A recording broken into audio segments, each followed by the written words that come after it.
chicos, tengan ustedes muy buenos días. Para mí es una alegría poder estar esta mañana empezando una nueva semana, empezando siempre con la actitud y la fuerza que merecemos tener, porque día a día, semana a semana, siempre tenemos la oportunidad de poder estudiar, de poder trabajar. Y es una bendición de Dios. Sin lugar a dudas, si estamos bien, si nada nos está faltando, es porque el Creador de todo este mundo siempre nos sostiene en cada momento difícil que pasamos, en un tiempo difícil como la que vive el país. Y quiero empezar esta mañana con este recordatorio importante. Importante recordar siempre las fechas cívicas. Y el 30 de agosto se celebró el Día de Santa Rosa de Lima, esta patrona de la Policía Nacional, esta mujer que es el modelo para todas aquellas personas que quieren servir a su prójimo. Santa Rosa de Lima, interesada siempre, preocupada siempre por la educación, para que al peruano no le falte nada. Siempre dio lo mejor en su momento, identificándose con la necesidad del pobre también, Santa Rosa de Lima. Yo estoy seguro de que el día de ayer, domingo, de alguna otra forma también habrá habido misas, habrá habido liturgias virtuales para poder conmemorar la vida y obra de Santa Rosa de Lima. Así es que esta mañana queremos también no dejar pasar por alto esta oportunidad de recordar dentro de nuestras fechas cívicas y sobre todo como institución esta fecha importante como es el Día de Santa Rosa de Lima. ¿Ok, chicos? Muy bien, pero esta mañana también queremos compartir nuestro curso del día de hoy. El curso del día de hoy por la cual nosotros vamos a estar desarrollando es el curso de razonamiento verbal. Sean bienvenidos cada uno de ustedes, sean bienvenidos a este espacio educativo por la cual nos identificamos siempre con el aprendizaje del estudiante. Siempre queremos que ustedes aprendan, que ustedes puedan entender, comprender a través de ejercicios, a través de la gramática española, cómo nuestra mente puede dirigirse a solucionar problemas en la vida. El curso de razonamiento verbal tiene ese objetivo. Y cada día nosotros estamos en constante mirada con la realidad, ¿no es cierto? Y nuestra mente necesita interpretar esa realidad a tal punto que pueda ser beneficioso para nosotros. Ahora, yendo ya al campo de la gramática, al campo textual, razonamiento verbal se propone como un curso para trabajar la comprensión del ser humano, para poder desarrollar esas habilidades comunicativas del ser humano.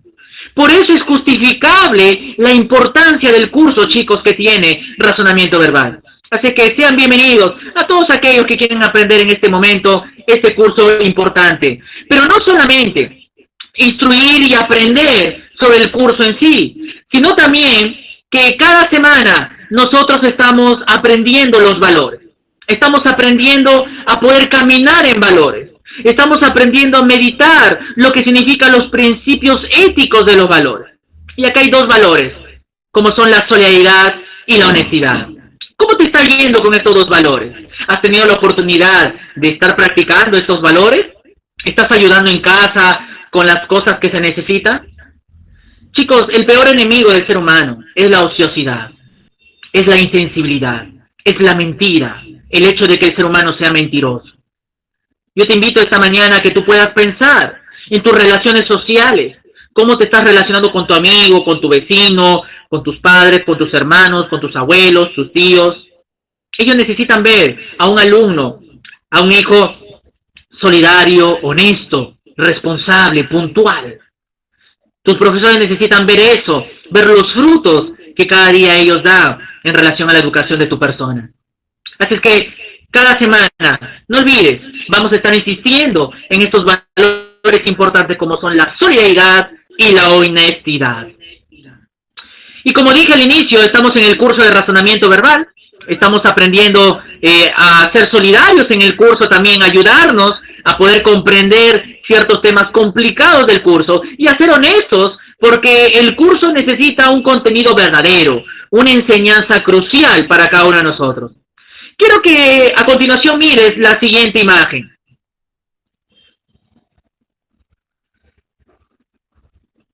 Una imagen sencilla, simple, pero que tiene gran significado para esta mañana. ¿Qué puedes observar allí?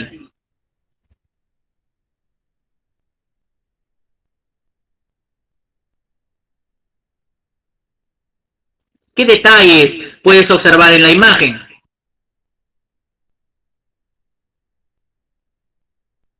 Ok, quizás tú miras, profesor, vemos a una persona, a un sujeto, escalando, yendo por las escaleras, subiendo, ¿ok? Es una imagen práctica, podemos darnos cuenta de que solamente la acción de elevarse, de subir, ¿no es cierto? Solamente la imagen nos proyecta eso. Pero quiero que tomes atención en el propósito de que hace la persona de subir. ¿Para qué subirá unas escaleras? Obviamente, él quiere llegar a un lugar, ¿no es cierto? Quiere ir a un destino, ¿verdad? Y para eso tiene que empezar a subir por las escaleras. Y tiene que empezar desde la grada menor hasta llegar a la máxima grada, la grada mayor. Y ese es el proceso. El proceso para llegar a su destino es justamente escalar, ir paso a paso, escalón a escalón de su vida. Y cuando esté arriba, contento por haber llegado a su lugar.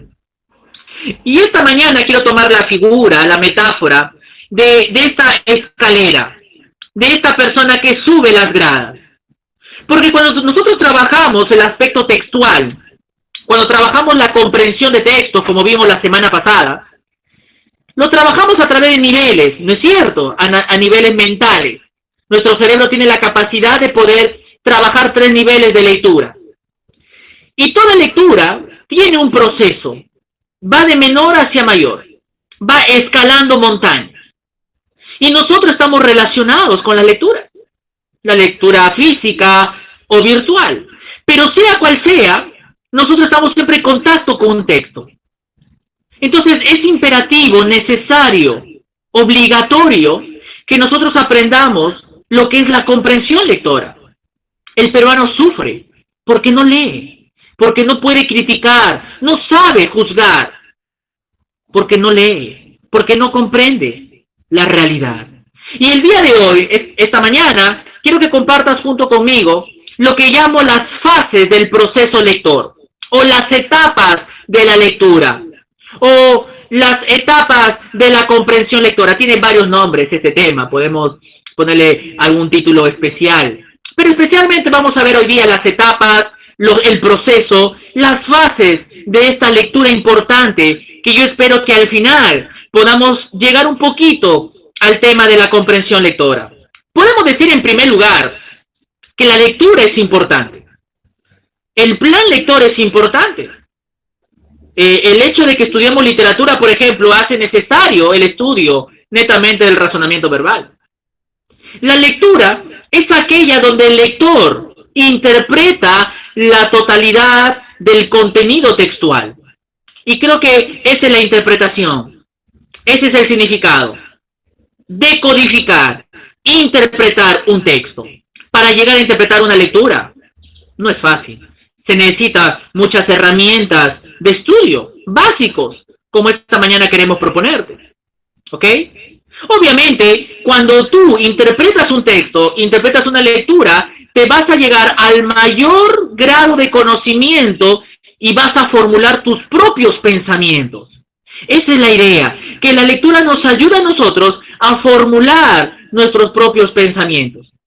Tiene por objeto la interpretación y la comprensión crítica del texto.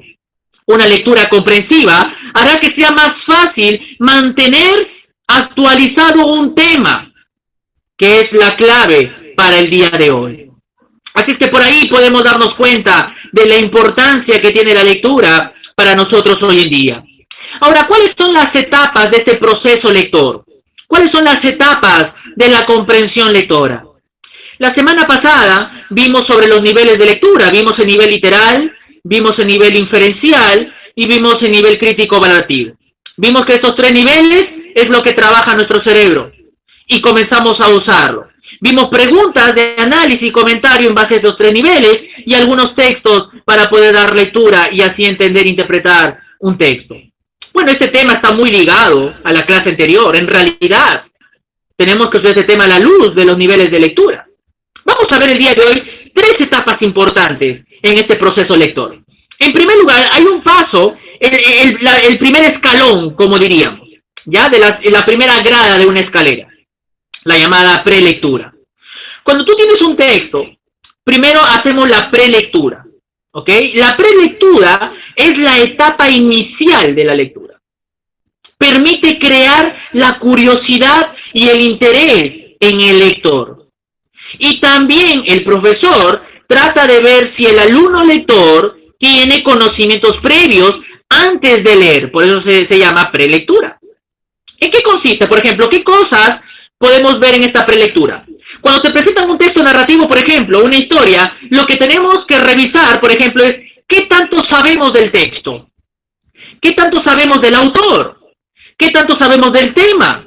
Del contexto histórico, de la estructura narrativa, poética o dramática. Tenemos que revisar datos previos antes de meternos al texto en sí. Tenemos que revisar lo que yo digo, el contexto en realidad, la forma externa del texto.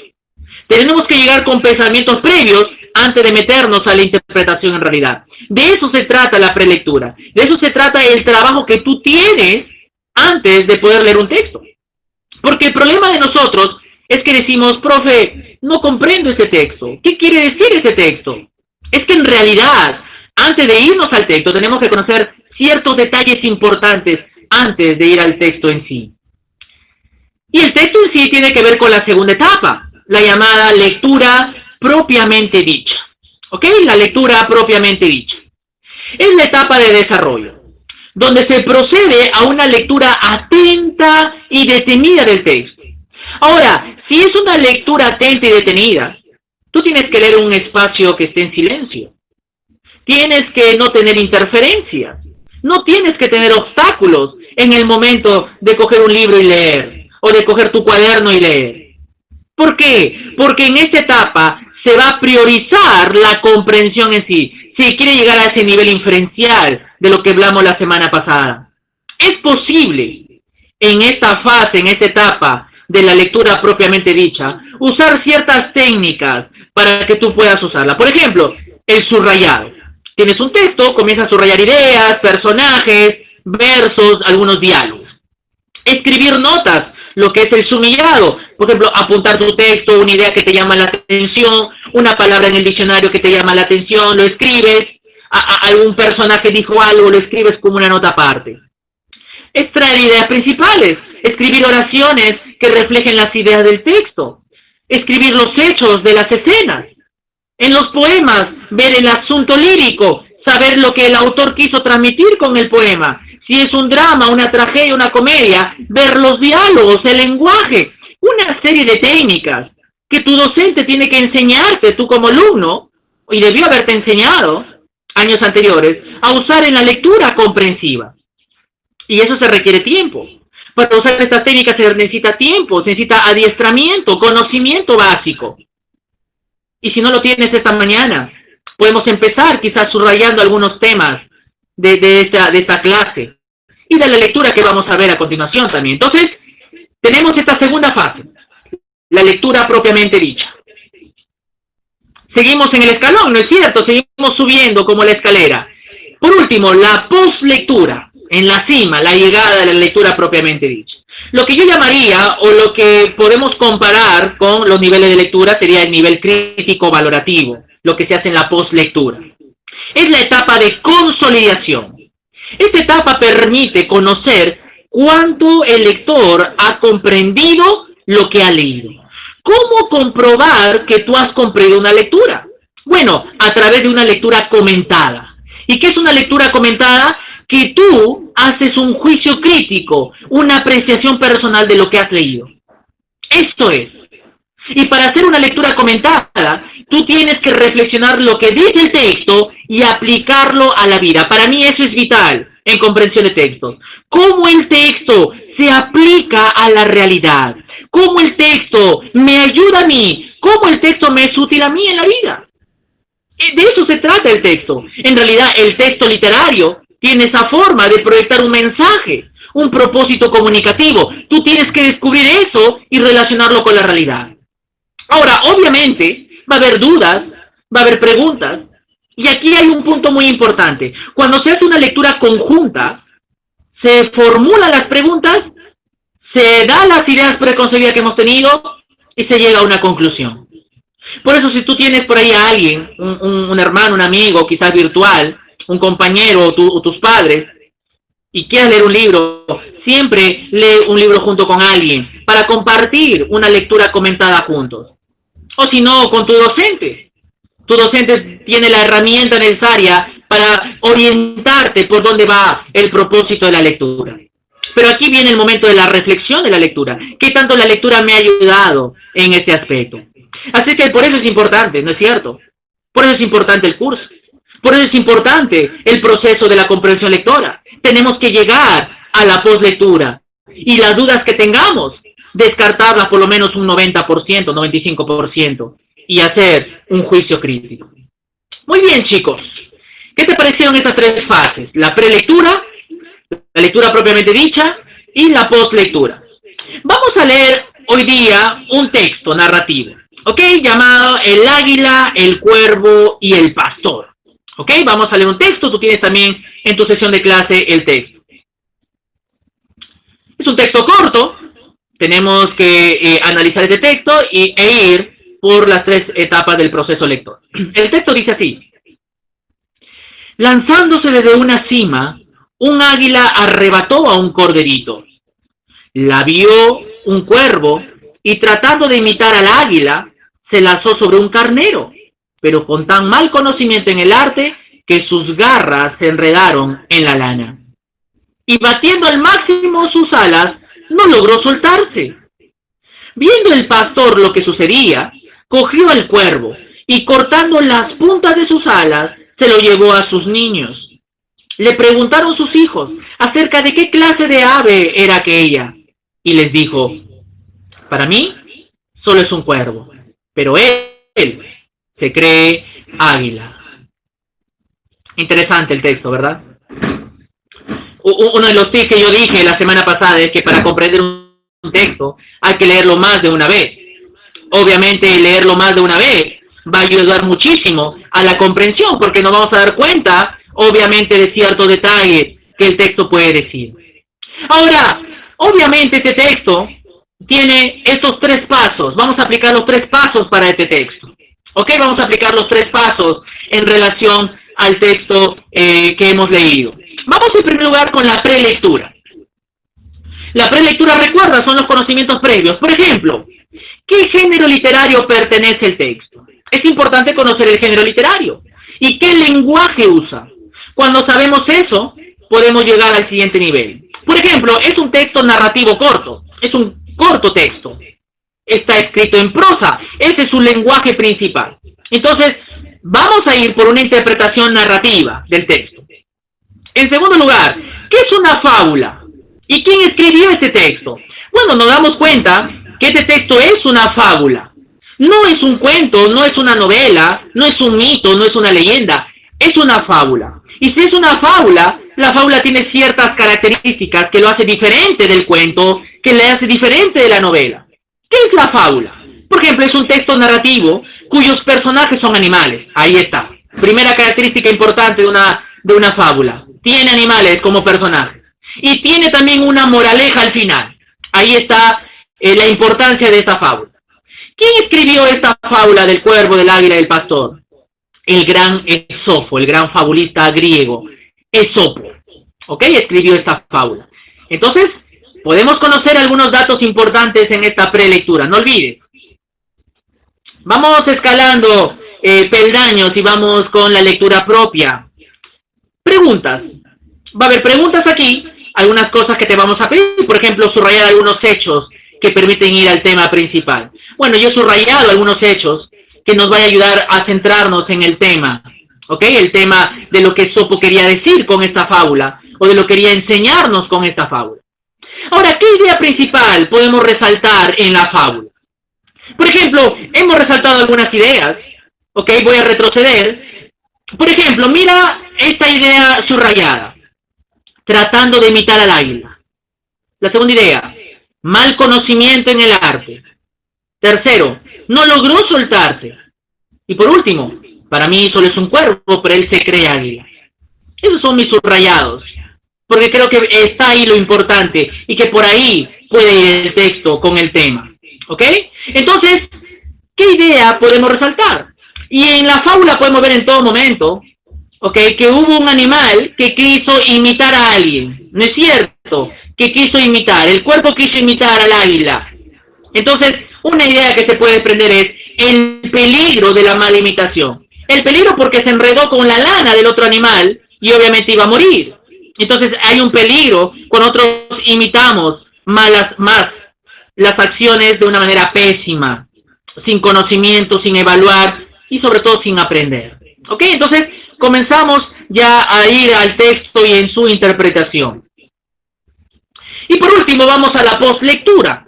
En esta postlectura tenemos que hacer una reflexión del texto. ¿Qué tipo de reflexión podemos notar en relación al texto? El texto busca ayudarnos a reflexionar. Es una fábula, tiene una moraleja. Busca ayudarnos a reflexionar sobre nuestras acciones. Por eso te das cuenta que todo texto tiene que ir a eso.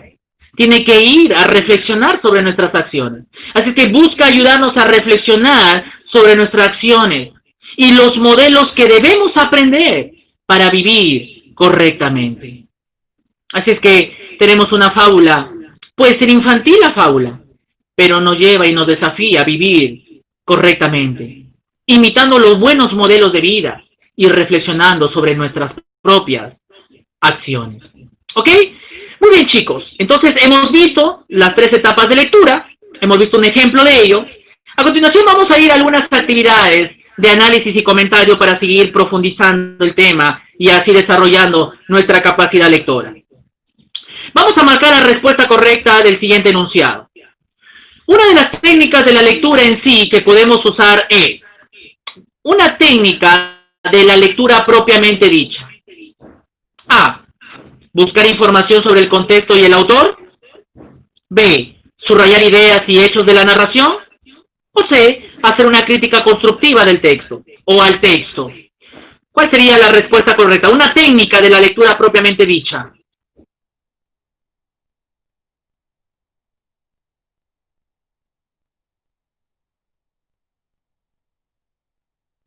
¿Por dónde podría ir la respuesta? Una técnica. Lo que acabamos de hacer en el texto anterior. Subrayar ideas, subrayar hechos, subrayar escenarios. El subrayado es muy importante. Yo te animo que tengas ese hábito de subrayar tus textos para no olvidarte de qué trata el texto. Y hablando de texto, vamos a leer otro texto. ¿Ok? Vamos a leer un texto corto también. Tú tienes en tu sesión el texto. Vamos a leer a continuación lo siguiente. Era un caluroso verano. Una cigarra, protegida del sol por la sombra de un árbol y disfrutando el momento sin ninguna intención de ponerse a trabajar, cantaba y cantaba continuamente. Mientras vio cómo su vecina, una trabajadora hormiga, se encontraba trabajando arduamente para ir llevando comida a su hogar. La cigarra le ofreció cantar y descansar, a lo que la hormiga le indicó que debería dejar de estar ociosa y ponerse a recoger alimentos. La cigarra ignoró su consejo. Meses después llegó un invierno frío que sorprendió a la cigarra sin nada que comer ni un sitio al que ir. Desesperada, acudió a su vecina, la hormiga, pidiéndole ayuda. Sin embargo, la hormiga contestó preguntando qué había hecho durante el verano. La cigarra le dijo que cantar, a lo que la hormiga le respondió que bailar ahora, ya que cuando pudo no hizo nada para evitar esa situación y cerró la puerta dejando fuera a la cigarra. Es un texto un poquito fuerte, ¿no es cierto? Cerrar la puerta a la cigarra. Entonces ahí tenemos un texto, recuerda, la idea es poder leer más de una vez para poder así nosotros entender un poquito más el texto. Vamos a aplicar las 3 fases de lectura. Vamos con la etapa de la prelectura. Una pregunta que te hago es, ¿qué lenguaje literario usa el autor? Cuando me refiero al lenguaje literario, me refiero si está escrito en verso o en prosa. Podemos darnos cuenta que el texto está escrito en prosa. Ese es el lenguaje artístico del autor. Ahora, ¿quién es su autor? ¿Y quién fue ese autor? Podemos conocer un poquito de la vida del autor. El gran Esopo escribió esta fábula. Un escritor de la antigua Grecia que vivió en el siglo 7 antes de Cristo. Ah, ya tenemos un dato. Si él vivió en el siglo 7 antes de Cristo, podemos darnos cuenta sobre la vida en ese tiempo en que vivió Esopo. ¿Cómo era la vida? Porque la obra se origina en base a la vida del autor, del contexto histórico en que vivió el autor. La importancia que le dio a la naturaleza, a los animales, lo inspiró a hacer sus grandes fábulas. Tenemos una explicación en esta prelectura. Tenemos que subrayar en la postlectura entonces algunas expresiones del texto. Yo ya lo he hecho, tú lo tienes allí en manos. Hemos visto algunas ideas que nos pueden derribar al tema principal. Ahora, ¿cuál es este tema central? ¿Cuál es el tema de la fábula? ¿Qué nos enseña la fábula? ¿Cuál es la idea que Esopo tuvo en mente para escribir la fábula? El subrayado ya me ha ayudado muchísimo, me ha indicado por dónde va. Cuando hay palabras reiterativas, puedo por ahí ir al tema central. Podemos ver entonces dos personajes, la cigarra y la hormiga. Los peligros de la ociosidad por parte de la cigarra y la recompensa del trabajo que tiene la hormiga. Ese es el tema. El tema tiene que ver con el trabajo y la ociosidad, ese antagonismo que muchas veces experimentamos nosotros. Pero el tema rumba por ahí. Y si queremos ver una etapa, en la etapa post lectura, una crítica al texto y relacionarlo a nuestras vidas, podemos decir que el texto nos transmite un principio básico para la vida. ¿Y cuál es el principio básico para la vida? El valor del trabajo, el valor del esfuerzo. Todo trabajo, todo esfuerzo tiene su recompensa, chicos. Esto no lo olvides. En medio de la escasez, en medio de las carencias, tenemos que aprender a trabajar y a esforzarnos para conseguir las cosas en la vida. Dios bendice a las personas siempre y cuando también éstas también se esfuercen, porque esa es la voluntad de Dios, que trabajemos. Tú como estudiante tienes mucho trabajo, yo como docente tengo mucho trabajo, y ambos nos esforzamos. Tú tendrás tu recompensa, yo también tendré mi recompensa, ¿ok? Hoy en día el peruano está saliendo a trabajar, tus padres están saliendo a trabajar, están haciendo todo lo posible con su esfuerzo llevar un plato a la mesa, cumplir con el colegio, cumplir con gastos personales, familiares. Eso es importante. De eso se trata el tema. ¿Te das cuenta entonces cómo así en este proceso lector podemos comprender un texto importante? Y a continuación, como una actividad de extensión y como tarea, te voy a dejar un poema. Es uno de mis poemas favoritos. Es un poema lírico importante en mi carrera como escritor y como profesor también, porque aprendí este poema. Lo aprendí en el colegio, luego en la universidad, y yo te invito a que este poema también tú lo leas, lo aprendas, y puedas interiorizarlo, puedas comprenderlo, a través de una serie de preguntas en estas tres fases que hemos visto esta mañana. ¿Ok? Y mi deseo es de que puedas seguir profundizando este tema sobre razonamiento verbal. El día de hoy hemos visto el proceso, las etapas de la comprensión lectora.